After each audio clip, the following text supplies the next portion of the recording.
Former NBA player Thon Maker, sinabotahe nga ba ng Australian Boomers? Naranasan ang sakit na dinanas ni Jordan Clarkson sa gilas noon. Yan ang ating mga pag-uusapan para sa video natin na ito.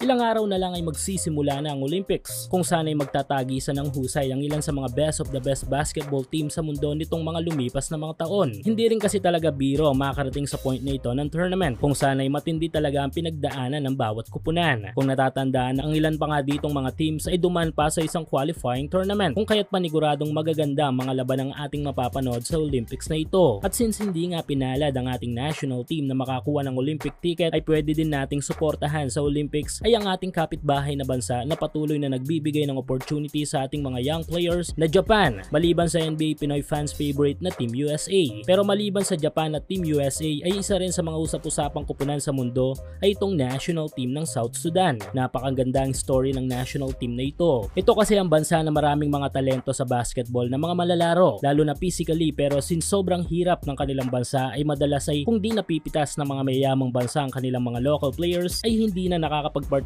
sa laro ang pambansang kupunan ng mga ito. Numero 1 na ngang may tuturing nating biktima ng kahirapan sa South Sudan ay ang 7-footer former NBA player na si Thon Maker. Biktima ng kahirapan si Thon kung saan ay ipinanganak nga ito sa South Sudan pero kalaunan ay tumungo ng Australia.